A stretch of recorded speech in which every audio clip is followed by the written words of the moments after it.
Yo, I really think people ignore the human element too much when it comes to sports.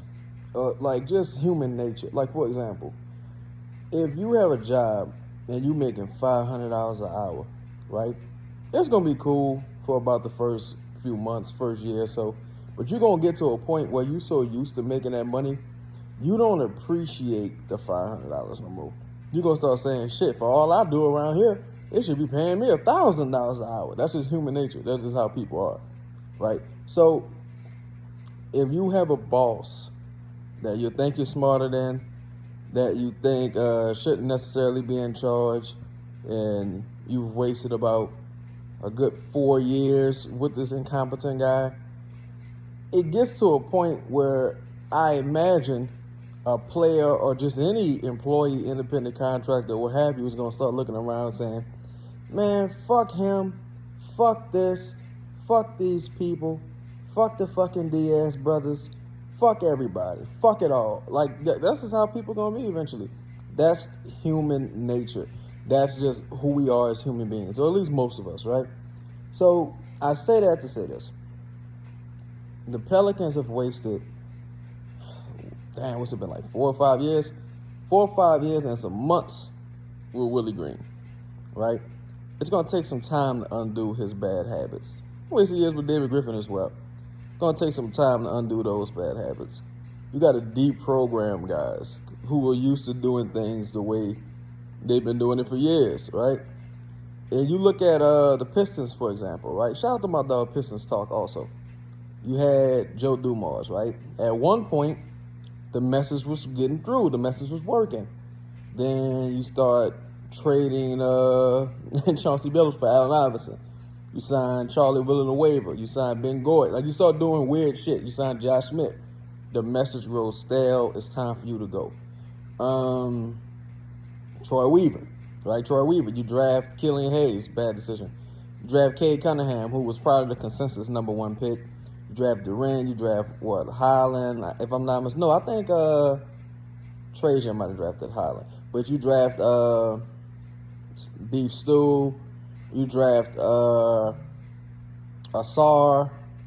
You draft Jaden Ivey. Like, you draft some quality players that are contributing at a high level right now. What does ownership instruct you to do? To hire Monty Williams. Now, that don't mean that Troy might have not hired the wrong coach on his own, but you hire Monty Williams, you waste time, you waste development. All of the players look dejected. Cade Cunningham started looking like he might have some bust potential. Duran started looking like he might have some bust potential. They wasn't even playing Duran at a certain point. But what changes? You hire Bickerstaff. You stop playing Killian Hayes. You move on from Troy Weaver just to get a new voice in the building. Not because I don't think Trajan's really done anything, but hire Bickerstaff. So you got a new voice in the building. You got new what's the word I'm looking for? New priorities, new messages, new taglines. It's a fresh voice.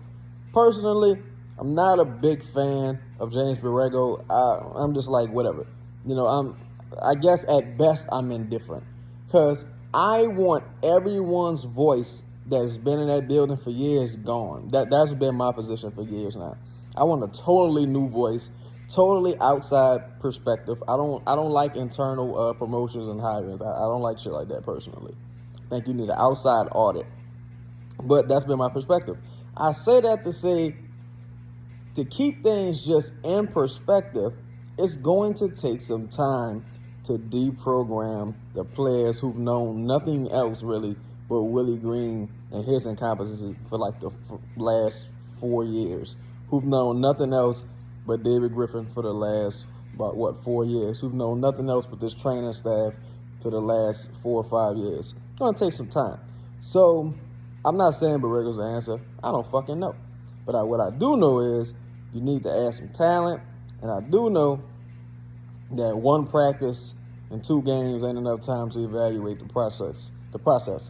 So we shall see how it ends up, but I think things can change a lot faster than people anticipating, and I think you got to get away from instant gratitude, because You got to live in the real world, man. In the real world, shit doesn't happen overnight. In the real world, it takes time to deprogram and to reprogram and install new fundamentals. It just takes time.